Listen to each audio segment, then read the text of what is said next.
Welcome back friends. आज हम लोग कवर करेंगे बायोग्राफी जॉन मिल्टन की। लास्ट वीडियो में हमने कवर किया था शेक्सपियर की बायोग्राफी। चलिए आज हम पढ़ते हैं बायोग्राफी मिल्टन की।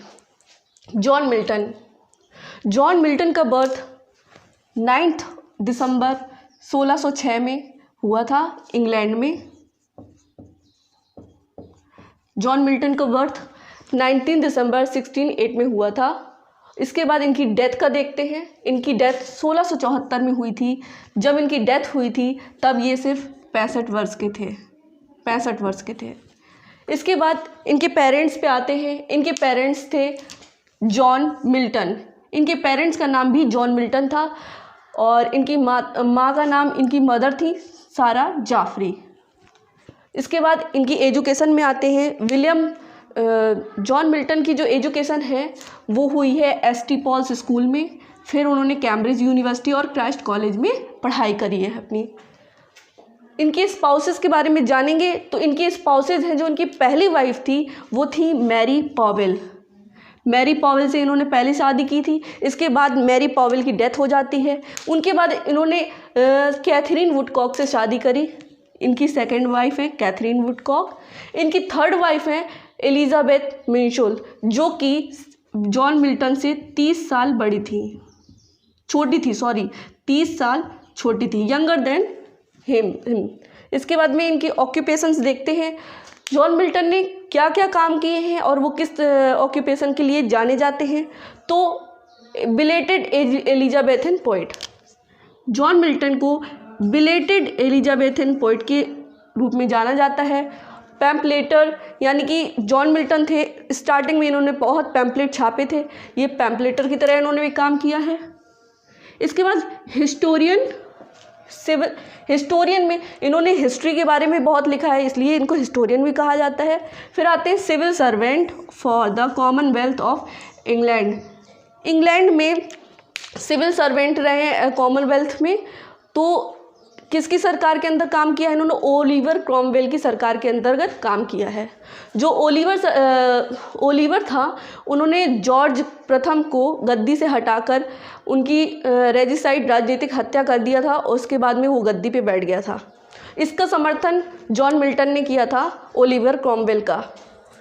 इसके बाद एज ऑफ मिल्टन 1625 से 1660 का जो टाइम होता है ये फेमस है एज ऑफ मिल्टन के नाम से। इसको कहते हैं एज ऑफ मिल्टन। ये क्वेश्चन एग्जाम में अक्सर पूछा जाता है, very important, age of Milton. फिर इसके बाद में आता है लेडी ऑफ क्राइस्ट। जो जॉन मिल्टन थे, इनका पर्सनालिटी कुछ ऐसा था कि इनको लेडी ऑफ क्राइस्ट कहा जाता था, क्योंकि कॉलेज में इनके बाल बहुत ही सुनहरे थे। इनका जो कलर था बिल्कुल फेयर था, बहुत ही सुंदर लगते थे देखने में। इनकी पर्सनालिटी बड़ी ही अट्रैक्टिव थी, इसलिए उनको कहा जाता था लेडी ऑफ क्राइस्ट। फिर आते हैं he got suspended from college for arguing with William Chappell. ये ट्यूटर थे विलियम चैपल, जिनसे इनकी बहस हो जाती है। इसके कारण इनको कॉलेज से निकाल दिया जाता है। On December 25, 1629, at the age of 21, he composed the poem on the morning of Christ Nativity. John Milton ने on the morning of Christ nativity लिखा है। 21 वर्ष की उम्र में इन्होंने ये रचना करी है, जिसमें जीसस क्राइस्ट के जन्म के बारे में पूरी चर्चा की है। उन्होंने उस समय की पूरी दशाओं के बारे में वर्णन किया है कि जब जीसस क्राइस्ट का जन्म होता है उस समय पृथ्वी का क्या माहौल था। इसके बाद में आते हैं हिज फर्स्ट पब्लिश्ड पोएम। जो जॉन मिल्टन की पहली पोएम है ऑन शेक्सपियर, जो उन्होंने शेक्सपियर को समर्पित की है, वो है ऑन शेक्सपियर। इनकी पहली पब्लिश्ड पोएम है on Shakespeare, which was anonymously included in second folio. Second folio Shakespeare का कब आया था? 1632 में। ये सेकेंड फोलियो इसमें ये पोएम ऐड करी गई थी। कौन सी पोएम? On Shakespeare. जो किसको डेडिकेट की है मिल्टन ने? शेक्सपियर को। जॉन मिल्टन के बारे में आगे देखते हैं। His both mask, orchids and commerce, ये दो इनकी रचनाएं हैं जो मास्क फॉर्म में हैं। मास्क फॉर्म में है, were composed for the noble patron and performed in 1632 and 1634। जो आर्किडिस है वो परफॉर्म्ड हुआ था 1632 में, एंड जो कॉमस है ये परफॉर्म्ड हुआ था 1634 में। मास्क फॉर्म में लिखे हुए इनकी ये 2 रचनाएं हैं, याद रखिएगा ये बहुत ही इंपॉर्टेंट क्वेश्चन है। ये 2 रचनाएं इनके मास्क फॉर्म में हुए, और मास्क फॉर्म जो है वो कहाँ से आए हुए हैं, उसका उद्भव माना जाता है इटली से माना जाता है। मास्क फॉर्म इटली से लिया गया है। इसके बाद आते हैं Comus argues for the virtuousness of temperance and chastity. जो कॉमस इनकी रचना है उसमें चेस्टिटी के बारे में पूरा वर्णन है, और वर्चुअसनेस गुण और चेस्टिटी से कैसे कोई इंसान आगे बढ़ता है इसके बारे में है। चेस्टिटी की क्या पावर होती है इसके बारे में जो है पूरा कॉमस है। Comus argues with the virtuousness, temperance and chastity. Comus होता है इसका विलेन होता है। तो अगला आते हैं, moving to the next point. In November 1637 he wrote Lycidas as a pastoral elegy for his friend Edward King. जो एडवर्ड किंग थे इनके बहुत ही डियरेस्ट फ्रेंड थे, इनके लिए इन्होंने एक एलेजी लिखी थी जिसका नाम था लिसिडास। ये बहुत ही इंपॉर्टेंट इलेजी है, और ये किस तरह की इलेजी है, ये है पेस्टोरल इलेजी। इसको भी हमको याद रखना है कि ये है पेस्टोरल इलेजी। और ये किसको डेडिकेट की है मिल्टन ने, ये एडवर्ड किंग को डेडिकेट की हुई है। 3 चीज़ इसमें याद रखनी है, ये एडवर्ड किंग के लिए इन्होंने डेडिकेट की है लिसिडास, और इसकी फॉर्म क्या है, पेस्टोरल इलेजी है, इसको हम पेस्टोरल इलेजी कहेंगे। इसके बाद moving to the next point, in 1638 he set out a tour of France. ये जाते हैं घूमने के लिए, एक टूर बनाते हैं, कहाँ कहाँ, फ्रांस, स्विट्जरलैंड एंड इटली। ये 3 जगह 3 देशों में घूमने का प्लान बनाते हैं, और जैसे ही ये घूम ही रहे थे, बीच में फंसे हुए थे, तो इनको एक खबर मिलती है, एक र्यूमर फैल जाता है किसी सिविल वॉर का। इंग्लैंड में सिविल वॉर होने वाला है, इस चीज़ का र्यूमर फैल जाता है और इनको घर लौटना पड़ता है। He was forced to return home in July 1639। क्या होता है, जब र्यूमर फैल जाता है तो इनको कहाँ वापस अपने घर जाना पड़ता है, कब, जुलाई 1639 में इनको घर लौटना पड़ता है। As rumours fell of civil war in England, क्योंकि एक इंग्लैंड में सिविल वॉर का र्यूमर फैल जाता है, जिसकी वजह से इनको अपना टूर बीच में ही समाप्त करके आगे घर वापस जाना पड़ता है।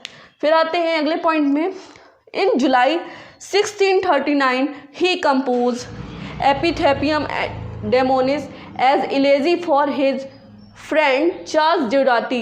ये जो चार्ल्स देवदाती थे ये इनके बचपन के दोस्त थे, क्लास फेलो थे। ये जो फ्रेंड थे इनके क्लास फेलो थे, ठीक है। Who died during Milton's European tour. तो इनकी मृत्यु क्या होती है, मिल्टन के यूरोपीय टूर में ही हो जाती है। इससे बहुत ज़्यादा दुखी हो जाते हैं मिल्टन। फिर आगे बढ़ते हैं। ही मैरिड मैरी पॉवेल इन 1642 में मैरी पॉवेल से इनका शादी होती है एट द एज ऑफ 34। ये अपनी पहली शादी किस एज में करते हैं, ये होते हैं जब 34 के। Mary soon return to his family. अब जैसे ही इनकी शादी होती है बहुत ही जल्द मैरी अपनी फैमिली में लौट जाती हैं। कुछ कारण होते हैं लेकिन मिल्टन को लगता है कि कुछ अलग ही कारण मिल्टन सोच लेते हैं, इनके बीच में गलतफहमियां हो जाती हैं और ये लौट जाती हैं। Despite the acrimonious start of their 10-year marriage couple conceived 3 daughters। इनकी जो शादी होती है इससे जो मिल्टन और उनकी वाइफ होती थी ये कपल 3 daughters को कंसीव करता है। इनका एक बेटा भी होता है जो जल्द ही ख़त्म हो जाता है, तो उनकी 3 daughters ही रह जाती हैं। फिर आते हैं and one son who died in 1651।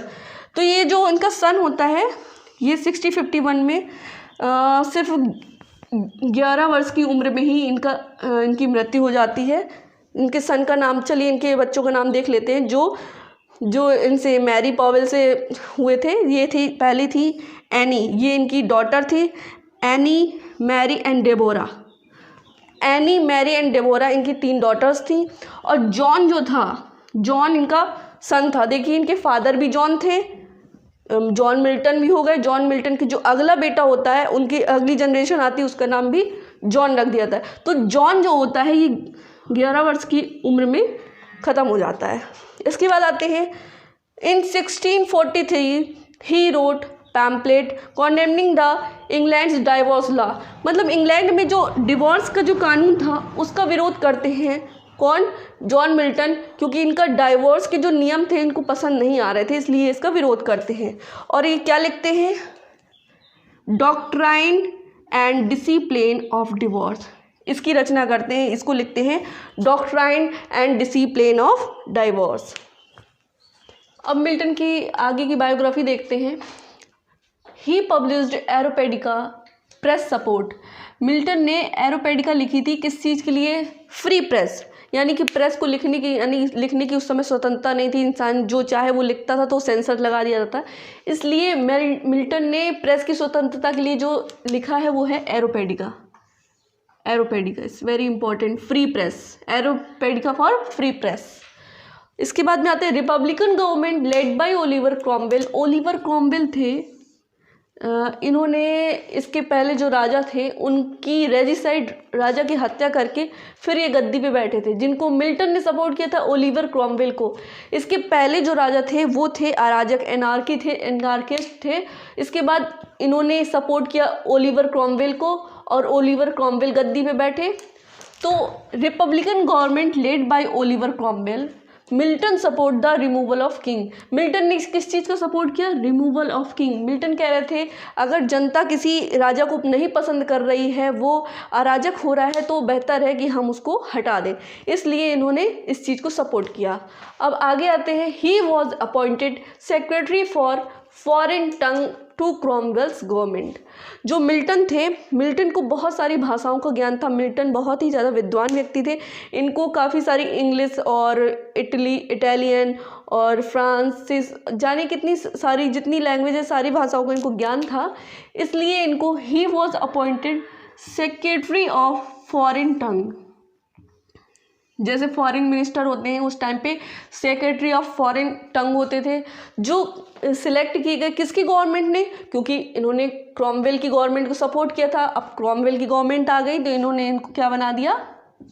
Secretary for foreign टंग। फिर अगले पॉइंट पे आते हैं। इन 1652 after a year of diminishing I site likely caused by glaucoma Milton became totally blind. Milton इनकी पहली आई साइट जाती है 1650 में। उसके बाद में 1652 जो आता है ये पूरी तरह से ब्लाइंड हो जाते हैं, टोटली ब्लाइंड। पहले आई साइट जाती है एक, फिर ग्लूकोमा की वजह से पूरी इनकी आई साइट चली जाती है। ग्लूकोमा को हिंदी में मोतियाबिंद कहते हैं। इसके बाद आते हैं on May 1652 his wife Mary died. Mary की शादी होती है। इसके बाद में मैरी जब अपने 2 जुड़वा संतानों को जन्म देती है उसी से उनकी मृत्यु हो जाती है।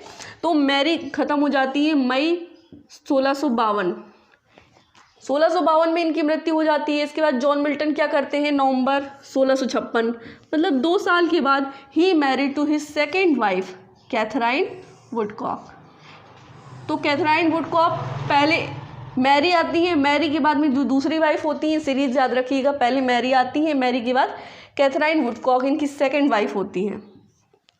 फिर आते हैं on February 1658 Katherine died of giving birth after giving birth to her only child daughter Katherine. यानी कि कैथराइन कब मरती हैं? जब ये बर्थ दे रही होती हैं अपनी इस कपल की एकमात्र संतान होती है, एकमात्र डॉटर होती है कैथराइन। इसको जन्म देते वक्त इनकी मृत्यु हो जाती है। और जो ये कैथराइन इनकी डॉटर होती है, कुछ दिनों बाद कैथराइन की भी मृत्यु हो जाती है, यानी इनकी वाइफ भी ख़त्म हो जाती है। इनकी वाइफ से जो इनको बेटी होती है वो भी ख़त्म हो जाती है। फिर इसके बाद आते हैं in 1663 he married his third wife Elizabeth Minshull. इनकी जो थर्ड वाइफ है कौन है? Elizabeth Minshull. पहली कौन थी? मैरी थी। दूसरी कौन थी? कैथराइन थी। तीसरी कौन है? एलिजाबेथ मिंशोल। इसके बाद में नेक्स्ट पॉइंट पे आते हैं। On 27 April 1663 he sold his publication right two of paradise lost. जो पैराडाइज लॉस्ट